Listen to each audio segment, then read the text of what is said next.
यह सुनकर अंतरा ने डरते हुए रोहित से कहा, रोहित अंकल प्लीज मुझे यहाँ से लेकर जाओ, मुझे डर लग रहा है, मुझे कोई सजा नहीं चाहिए। इससे पहले जब आश्रम में मुझे बाबा सजा देते थे तो लीना आंटी मुझे धूप में खड़ी कर देती थी। मुझे बहुत धूप लगती थी और मेरा प्यारा चेहरा भी काला हो जाता था। मैं वैसे भी बहुत क्यूट और गोलू हूँ। धूप में खड़ा करके उनकी वजह से मैं पूरी काली हो जाती थी। उसकी यह सारी बातें सुनकर दानिश अपनी भौं आपस में चढ़ाकर बोला, किसने कहा तुम प्यारी हो? यह सुनते ही अंतरा की आंखें बड़ी हो गई। उसने दूसरे ही पल उसे घूरते हुए कहा, मैं प्यारी हूँ, सभी कहते हैं। इसके जवाब में दानिश उसके चेहरे को घूर कर बोला, यू नो वाट, तुम प्यारी नहीं बल्कि स्टूपिड और सिली हो। यह सुनकर अंतरा अपना सर खुदा हिलाते हुए बोली, क्या आपने अभी मेरी तारीफ की? दानिश के चेहरे पर एक तिरछी मुस्कुराहट आ गई और वह उसे घूर कर बोला, क्या तुम्हें यह तारीफ लग रही है? फिर दानिश ने अब उसे कुछ सेकंड तक घूरा और बोला, तुम बहुत ही गंदी हो। यह सुनकर अंतरा खिलखिलाकर हंसने लगी और तालियां बजाते हुए बोली, इसका मतलब मुझे अब सजा नहीं मिलेगी क्योंकि आपने मेरी तारीफ कर दी है। दानिश ने छोटी सी लड़की को देखकर कहा, तुम इतनी भी छोटी नहीं हो, तुम अपना दिमाग भी यूज करना अच्छे से जानती हो, लेकिन मेरे आगे तुम्हारी इस स्मार्टनेस का कोई काम नहीं है क्योंकि सजा तो तुम्हें मिलकर रहेगी। एक बार फिर से सजा का नाम सुनकर अंतरा का मुंह फूल गया और वह तुरंत दानिश से मुंह फेर कर बोली, आप बुरे हो। अब दानिश उसके बाजू को पकड़कर बोला, चुप रहो, इसलिए मैं तुम्हें सजा देना चाहता हूँ क्योंकि तुम बात बात पर मुझे बुरा बोल रही हो। यह सुनकर अंतरा ने मुंह फुलाकर कहा, पर आपने तो कहा था कि आप बुरे हो, इसलिए मैं आपको बुरा बोल रही हूँ। यह सुनकर दानिश अब उससे और भी ज्यादा चिढ़ने लगा और बोला, क्या तुम थोड़ी देर चुप रह सकती हो? तुम्हारे पास मेरी बातों का हर एक उल्टा जवाब है। यह सुनकर अंतरा ने फिर से जवाब दिया, मुझे चुप रहना पसंद नहीं है, मुझे बोलना पसंद है। मैं बहुत बोलती हूँ, इसलिए आश्रम में कोई मुझसे दोस्ती नहीं करता। लीना आंटी मुझे कहती हैं कि इसी वजह से मुझे कोई फैमिली अडॉप्ट नहीं करती। क्या मैं अच्छी नहीं हूँ? यह कहकर वह अपनी बड़ी बड़ी आंखें टिमटिमाने लगी और दानिश को अलग अलग एंगल से खुद को दिखाते हुए फिर से बोली, क्या मैं क्यूट नहीं हूँ? क्या मैं प्यारी नहीं हूँ? मैं त्रिशा और अपने आश्रम में सभी लड़कियों से बहुत ज्यादा प्यारी हूँ और ऐसा जो भी फैमिली आती है सभी कहते हैं, पर थोड़ी मैं शैतानियां कर देती हूँ इसलिए मुझे वह लेकर नहीं जाते। उसकी ऐसी बातें सुनकर दानिश ने गहरी सांस लेकर कहा, क्योंकि तुम्हें यहाँ आना था इसलिए कोई तुम्हें अपने साथ लेकर नहीं गया। यह सुनकर अंतरा अपनी आंखें बड़ी करते हुए बोली, क्या आप मुझे अडॉप्ट करोगे? उसकी यह बात सुनते ही दानिश की आंखें छोटी हो गईं और वह रोहित अब यह सब कुछ सुन नहीं पाया, इसलिए वह तुरंत जल्दबाजी के साथ आगे आया और उसने अंतरा को पकड़ते हुए कहा, दानिश सर हमें माफ कर दीजिए, हम कोशिश करेंगे कि अंतरा अब आपके सामने ना आए। प्लीज इसकी बातों का बुरा मत मानिएगा, यह सच में बहुत प्यारी बातें करती है, यह आपको परेशान कर देगी, मैं इसे अभी के अभी लेकर जा रहा हूँ। यह कहकर वह लगभग दौड़ते हुए अंतरा को लेकर वहां से बाहर निकल गया और इधर अंतरा रोहित से मुंह फुलाकर बोली, मैं तो उनसे बात कर रही थी, आप मुझे यहाँ क्यों लेकर आ गए? छोड़िए, मुझे जाने दीजिए, मुझे उनसे बात करना है, वह मुझे अडॉप्ट करेंगे, फिर मैं उनके एक बड़े से घर में रहूंगी।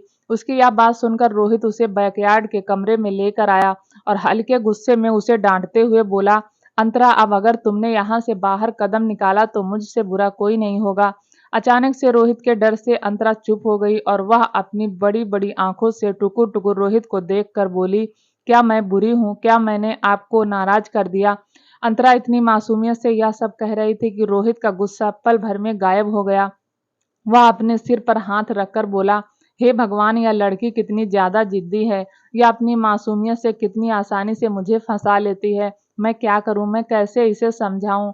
इसका बार बार विला जाना ठीक नहीं है क्योंकि अगर दानिश सर एक बार गुस्सा हो गए तो वह इसके साथ कुछ भी कर सकते हैं और अगर विशाल सर को पता चला तो और भी ज्यादा प्रॉब्लम हो सकती है। यह कहकर वह अपने सिर पर हाथ रखकर वहीं सोफे पर बैठ गया। अंतरा काफी ध्यान से रोहित को देख रही थी। वह भी बिल्कुल रोहित की तरह अपने सिर पर हाथ रखकर बोली, ओ गॉड, रोहित अंकल भी तुमसे परेशान हो गए। अंतरा, तुम बहुत शरारती हो, तुम बहुत शैतानी करती हो, तुम्हें मैं डांट दूंगी। यह कहकर वह अपने छोटे छोटे हाथ से अपने गाल पर हल्के हल्के मारने लगी और वहीं रोहित ने जब यह देखा तो उसकी आंखें बड़ी हो गईं और वह तुरंत उसे रोकते हुए बोला, या क्या कर रही हो तुम? इसके जवाब में अंतरा ने मासूमियत के साथ कहा, अगर आप मुझसे परेशान हो जाओगे तो आप मुझे वापस आश्रम भेज दोगे। फिर मैं बड़े से घर में नहीं रह पाऊंगी और ना ही बॉबी डॉल के साथ खेल पाऊंगी और ना ही ऐसे नए कपड़े पहन पाऊंगी। इसके लिए मैं खुद को डांट रही हूँ जिससे आप मुझे आश्रम ना भेजें। उसकी यह सारी मासूमियत भरी बात सुनकर रोहित का दिल पसीज गया। उसने उसे अपने सीने से लगाते हुए कहा, सॉरी बेटा, मुझे माफ कर दो। मैं तुमको गुस्सा नहीं करना चाहता था, लेकिन तुम बार बार इस विला में जा रही हो इसलिए मैं थोड़ा परेशान हो गया था। बाकी तुम फिक्र मत करो, हम तुम्हें अब कभी उस आश्रम में नहीं भेजेंगे क्योंकि अब तुम हमारे साथ रहोगे जिंदगी भर के लिए। यह सुनते ही अंतरा के चेहरे पर बड़ी सी स्माइल आ गई।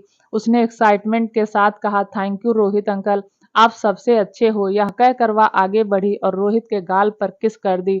रोहित यह देखकर मुस्कुरा दिया और मुस्कुराते हुए बोला, तुम्हें देखकर मुझे ऐसा लग रहा है जैसे मैं बिना बीवी के ही बाप बन गया। मुझे एक फादर वाली फीलिंग आ रही है। नमन का फैसला बिल्कुल ठीक था, तुम्हें अपने साथ रखने का। हम दोनों ही अब बाप बन चुके हैं। यह कहते हुए वह काफी ज्यादा मुस्कुरा रहा था क्योंकि अंतरा एक छोटी बिल्ली की तरह उसकी गोद में इधर से उधर फुदक रही थी। इधर दूसरी तरफ ओबराय पैलेस में स्टडी रूम में विशाल इस वक्त स्टडी चेयर पर बैठा हुआ था और उसके सामने ध्रुव खड़ा था। विशाल ध्रुव को देखकर गुस्से से बोला, ध्रुव, मैंने तुमसे कहा था बिजनेस को दिमाग से किया जाता है ना कि दिल से। तुम आखिर कब तक दिल से फैसला लेना बंद करोगे? तुम्हें अपने छोटे भाई दानिश से सीखना चाहिए। अभी उसकी उम्र इतनी कम है लेकिन बिजनेस में उसका दिमाग चलता है और वह कभी ऐसे फैसले दिल से नहीं करता। अगर तुम इसी तरह सब पर लुटाते रहे तो आगे चलकर तुम्हारे पास कुछ नहीं बचेगा। ध्रुव यह सब सुनकर बस अपने हाथों की मुट्ठियां कसकर बना लिया। उसने कुछ जवाब नहीं दिया। आखिर में विशाल ने गहरी सांस लेकर कहा, तुम ओबराय खानदान के बड़े बेटे हो, तुम पर सारी जिम्मेदारी है, इसलिए मैं चाहता हूं कि तुम अपने दिल को साइड में रखो और दिमाग से काम करो। तभी आगे चलकर तुम सक्सेस हो पाओगे। और अभी तुम्हें अपने दोनों भाइयों को भी संभालना है और तुम्हारा छोटा भाई जो तुम्हारा लाडला है उसे सिर्फ तुम ही संभाल सकते हो क्योंकि वह मेरे समझ के बाहर है। यह सुनकर ध्रुव विशाल को देखकर बोला, डैड, आप उसे समझने की कोशिश तो कीजिए। वह आपका प्यार चाहता है लेकिन आपने कभी उसे वह प्यार दिया ही नहीं। इसके जवाब में विशाल ने गुस्से के साथ कहा, मैं उसे वह प्यार नहीं दे पाऊंगा जो वह चाहता है क्योंकि वह एक ऐसा बच्चा है जो मैं कभी चाहता ही नहीं था। यह सुनकर ध्रुव ने गुस्से के साथ कहा, लेकिन वह है तो आपका ही खून ना। तो है फिर आपको कितनी नफरत क्यों है उससे? क्या इसलिए क्योंकि उसकी जगह पर आपको बेटी नहीं हुई और अब आप त्रिशा को अडॉप्ट कर रहे हो? तो फिर क्या प्रॉब्लम है उसे अपनाने में? यह सब सुनकर विशाल लैपटॉप ऑन करते हुए बोला, तुम यहाँ से अब जा सकते हो। यह सुनकर ध्रुव ने गुस्से के साथ कहा, बट अभी तक मुझे आपकी एक बात समझ नहीं आई। आखिर आप बेटी क्यों चाहते हैं जब ऑलरेडी हम तीन भाई इस पूरे अंपायर को संभालने के लिए काबिल हो रहे हैं? तो आपको अलग से एक बेटी क्यों चाहिए? यह सुनकर विशाल की आंखों में कुछ सीरियस एक्सप्रेशन आ गए और उसने तुरंत गुस्से के साथ कहा, अभी के लिए मैं तुम्हें नहीं बता सकता कि मुझे बेटी क्यों चाहिए और मेरे लिए बेटी क्यों इम्पोर्टेंट है, लेकिन जब तुम पूरी तरह से उस बात को समझने के काबिल हो जाओगे तब मैं तुम्हें जरूर बताऊंगा। अभी के लिए तुम यहाँ से जा सकते हो। यह कहकर विशाल अपना काम करने लगा तो वहीं ध्रुव ने यह सब सुनकर गुस्से से अपने हाथों को बंद कर लिया और वहां से बाहर निकल गए। इधर दूसरी तरफ शाम का वक्त था। इस वक्त विला में वायलिन की आवाज चारों तरफ गूंज रही थी। नमन और रोहित दोनों ही इस वक्त सोफे पर बैठे हुए कुछ फाइल में काम कर रहे थे। तभी नमन ने कुछ सोचकर कहा, अभी हमें एक हफ्ते और यहाँ रहना है। तुमने क्या सोचा है? क्या हम अंतरा को भी अपने साथ यहीं रख रहे हैं? इसके जवाब में रोहित ने कहा, हमें यही करना होगा क्योंकि अगर हमने उसे खुद से दूर किया तो वह नहीं रह पाएगी। अभी तो मैंने बहुत मुश्किल से उसे समझाया है, वरना हम यह काम भी नहीं कर पाएंगे। यह सुनकर नमन ने कहा, इसी बात की तो परवाह है मुझे। अगर उसकी वजह से हमारे काम में कोई भी प्रॉब्लम आई तो दानिश सर के साथ साथ विशाल सर भी हमें माफ नहीं करेंगे। लेकिन तभी रोहित के दिमाग में कुछ आया और उसने नमन को देखकर कहा, वैसे मुझे आपसे कुछ कहना था। यह सुनकर नमन ने कहा, क्या कहना है? इसके जवाब में रोहित कुछ सोचकर बोला, आज बहुत अजीब हुआ। इसके जवाब में नमन ने भी कुछ सोचा और बोला, हाँ, मुझे भी तुमसे कुछ कहना था। तभी रोहित ने मुंह बनाकर कहा, लेकिन पहले मैं कहूँगा, पहले आपको मेरी बात सुननी होगी। इसके जवाब में नमन कहा, हाँ ठीक है, तुम ही बोलो। तभी रोहित ने कहा, दानिश सर आज बहुत अजीब व्यवहार कर रहे थे। वह अंतरा को अपने पास रखने की कोशिश कर रहे थे। मुझे लग रहा था कि कहीं अंतरा उन्हें परेशान न कर दे, लेकिन वह ऐसा दिखा रहे थे जैसे कि उन्हें अंतरा से कोई परेशानी नहीं हो रही है और जैसे वह अंतरा को इसी घर में रखना चाह रहे हों। यह बात मुझे बहुत अजीब लगी। मुझे समझ नहीं आया कि मैं यह सब देखकर क्या सोचूं। और फिर तभी नमन ने भी हैरानी से कहा, मुझे भी तुमसे यही बताना था कि दानिश सर बहुत अजीब बिहेवियर कर रहे हैं। उन्होंने दोपहर में अंतरा के लिए नए और ब्रांडेड कपड़े भिजवाए थे। यह सब देखकर मैं बहुत हैरान था। मुझे समझ नहीं आ रहा है कि दानिश सर आखिर ऐसा क्यों बिहेवियर कर रहे हैं। यह सारी बातें सुनकर अब रोहित और नमन दोनों एक दूसरे को देखने लगे और फिर तभी रोहित ने कहा, हमें क्या करना चाहिए? क्या हमें अभी के अभी अंतरा को यहाँ से दूर कर देना चाहिए? क्योंकि मुझे उसकी बहुत फिक्र हो रही है। दानिश सर अभी भले ही छोटे हैं, लेकिन अभी से ही वह बहुत खतरनाक हैं और अंतरा बहुत मासूम है। मुझे लगता है कि दानिश सर के आसपास अंतरा को नहीं रहने देना चाहिए। यह सुनकर नमन ने भी अपना सर हिलाकर कहा, हाँ तुम बिल्कुल ठीक कह रहे हो। मैं भी यही सोच रहा हूँ। एक काम करते हैं, आज रात को ही हम अंतरा को अपने विला भेज देंगे और वहां पर उसके लिए एक नैनी रख देंगे जो उसका ख्याल रखेगी। यह सुनते ही रोहित ने कहा, अच्छा आइडिया है, हम यही करेंगे। इसके जवाब में नमन ने भी अपना सर हिला दिया, लेकिन तभी वहां पर एक आवाज आई, क्या बात कर रहे हैं आप दोनों? उस आवाज को सुनते ही रोहित और नमन दोनों हड़बड़ाकर अपनी जगह से खड़े हुए तो दानिश इस वक्त उनके तरफ ही बढ़ रहा था। दानिश को देखकर रोहित ने कहा, कुछ नहीं सर, मैं तो बस यही कह रहा था कि आने वाली जो क्रूज मीटिंग है उसमें ध्रुव सर के साथ साथ आपका भी होना जरूरी है, ऐसा विशाल सर ने कहा है। मीटिंग का नाम सुनकर दानिश के भाव बदल गए और उसने बिना किसी एक्सप्रेशन के साथ कहा, मुझे पता है और मैं उस मीटिंग में जरूर जाऊंगा। तभी नमन ने जवाब दिया, मैं आपके वहां जाने की तैयारी कर लेता हूँ। यह कहकर वहां से जाने लगा, लेकिन तभी दानिश की आवाज उनके कानों में गई, और एक बात आप लोग ध्यान से सुन लो, अगर आप दोनों ने उस लड़की को यहाँ से कहीं भी दूर भेजने की कोशिश की तो मुझसे बुरा कोई नहीं होगा। दानिश की ये बात सुनते ही नमन और रोहित हैरान रह गए और वह हैरानी से एक दूसरे का मुंह तकने लगे। दानिश अपने कमरे की तरफ जाने लगा। तभी रोहित तुरंत हिचकिचाते हुए बोला, दानिश सर, मैं आपसे कुछ पूछना चाहता हूँ। दानिश के कदम रुक गए और वह बिना किसी एक्सप्रेशन के साथ बोला, मुझे पता है आप क्या जानना चाहते हैं। आपकी किसी भी बातों का जवाब देना जरूरी नहीं समझता, लेकिन आप बस इतना ध्यान रख लीजिए कि वह लड़की यहाँ से कहीं भी जानी नहीं चाहिए। यह कहकर वहां से कमरे की तरफ चला गया। वहीं उसकी सारी बातें सुनकर रोहित ने हैरानी से कहा, दानिश सर तो हमारी बात सुनने के लिए तैयार ही नहीं है। अब हम क्या करेंगे? मुझे बहुत टेंशन हो रही है अंतरा की। मुझे ऐसा लग रहा है दानिश सर के दिमाग में कुछ तो चल रहा है। कहीं ऐसा तो नहीं कि वह हमारी शिकायत विशाल सर से कर देंगे और विशाल सर को अंतरा के बारे में बता देंगे और अंतरा को हम दोनों से हमेशा हमेशा के लिए दूर कर देंगे। यह सोचते ही नमन की आंखों में भी एक डर आ गया, लेकिन दूसरे ही पल उन्होंने अपना सर ना में हिलाकर कहा, नहीं, मुझे नहीं लगता कि ऐसा कुछ भी होगा। क्या तुम्हें नहीं पता कि विशाल सर और दानिश सर का क्या रिश्ता है? वह दोनों भले ही बाप बेटे हैं, लेकिन दानिश सर विशाल सर से बहुत कम ही बात करते हैं और वह ऐसी चीजों की शिकायत कभी नहीं करेंगे।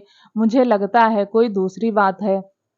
यह कहकर वह बाहर निकल गए तो वहीं रोहित ने मुंह बनाकर कहा, फिर ऐसी कौन सी बात हो सकती है? इधर दूसरी तरफ ओबराय पैलेस में इस वक्त गार्डन में सुरेखा, विवेक और रोली तीनों ही सोफे पर बैठे चाय पी रहे थे। तभी सुरेखा ने कहा, दानिश को घर आए 5 दिन हो गए, पता नहीं यह लड़का कब घर आएगा। इसके जवाब में रोली ने कहा, उसने तो मेरा फोन भी रिसीव नहीं किया।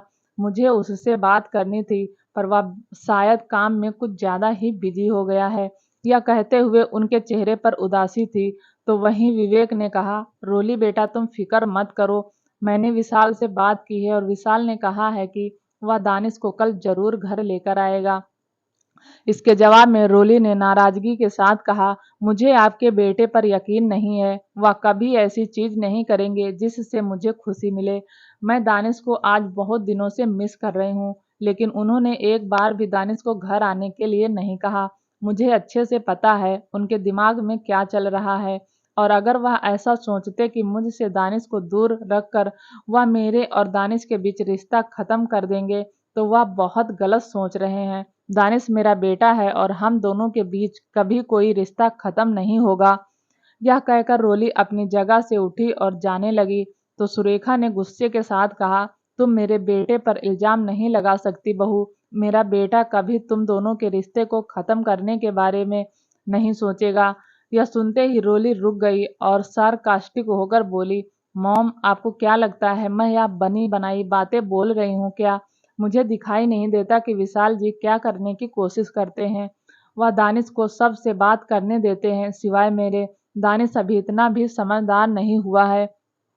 अभी उसे एक तरफ से बचपना है, और इस उम्र में बच्चों को जो भी सिखाया जाएगा वह आगे चलकर इस तरह करेंगे। और जिस तरह दानिश को विशाल छूट दे रहे हैं, मुझे लगता है कि आगे चलकर वह उनसे भी आगे निकलेगा, और शायद उनके ऊपर ही वह खतरा बन सकता है।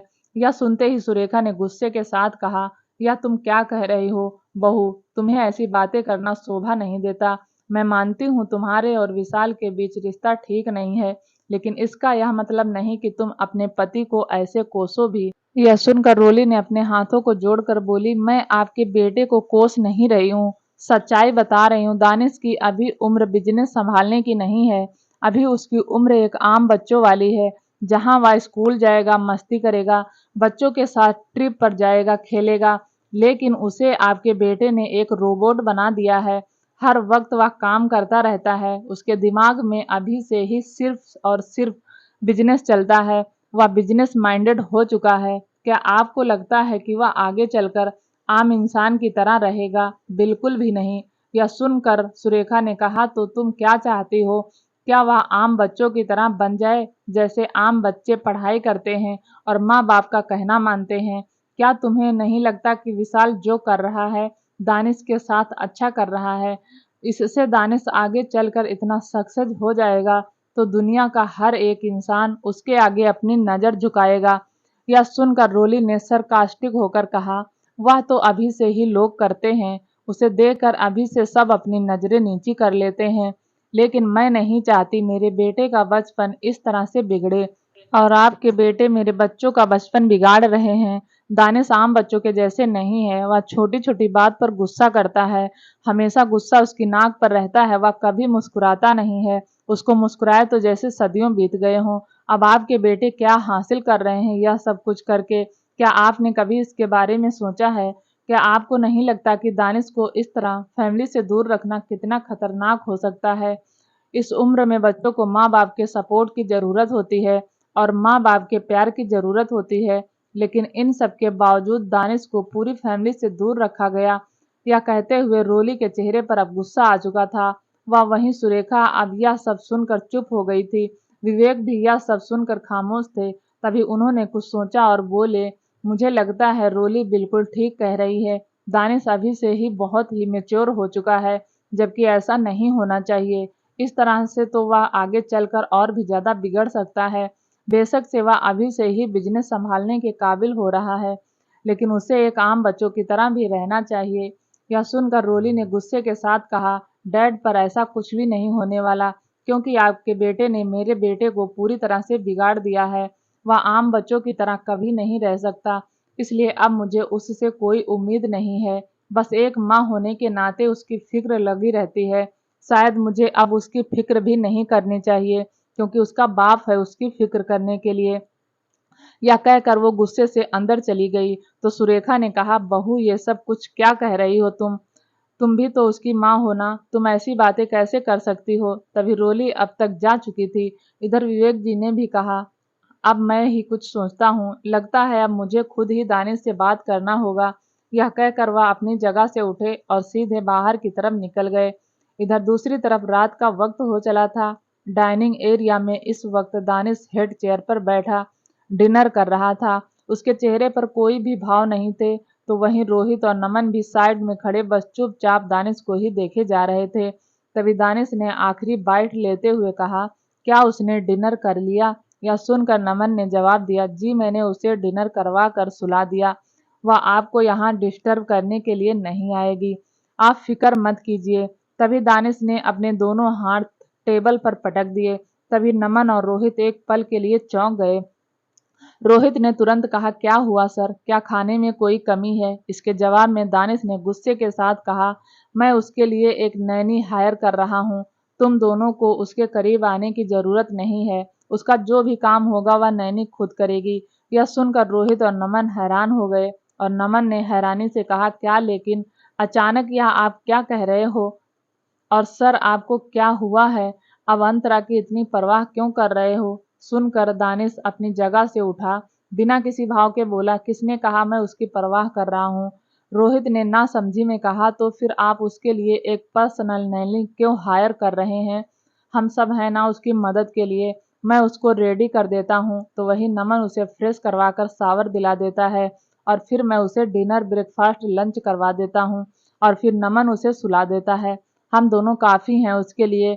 यह सब सुनकर दानिश की आंखें दूसरे ही पल डार्क हो गईं और उसने अपने हाथों की मुट्ठियां कसकर बंद करते हुए कहा, क्या तुम उसे शावर दिलाते हो? अचानक से नमन के चेहरे पर पसीना आ गया और वह हकलाते हुए धीरे से बोला, जी सर।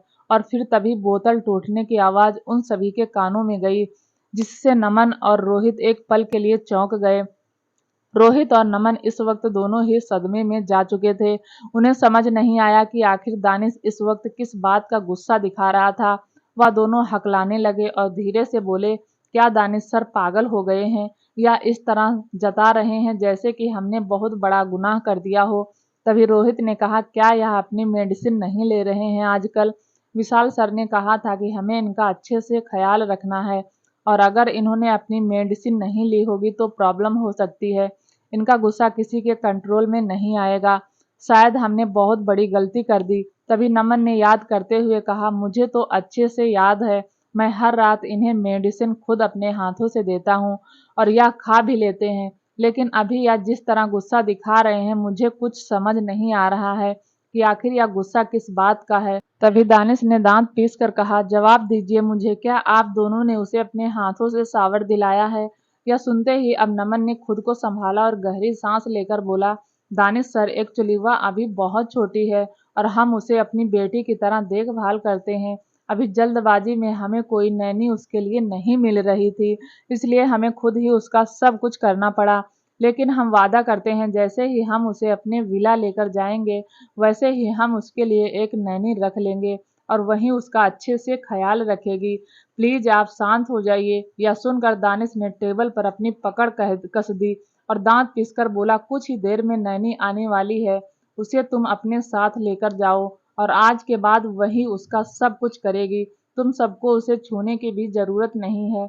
यह सुनकर अब रोहित और नमन दोनों ही हैरान रह गए और दानिश गुस्से के साथ वहां से चला गया। दोस्तों आगे की कहानी सुनने के लिए चैनल को लाइक शेयर सब्सक्राइब जरूर करें ताकि जब भी हम वीडियो डालें आपको नोटिफिकेशन तुरंत मिले। तब तक के लिए नमस्कार, धन्यवाद।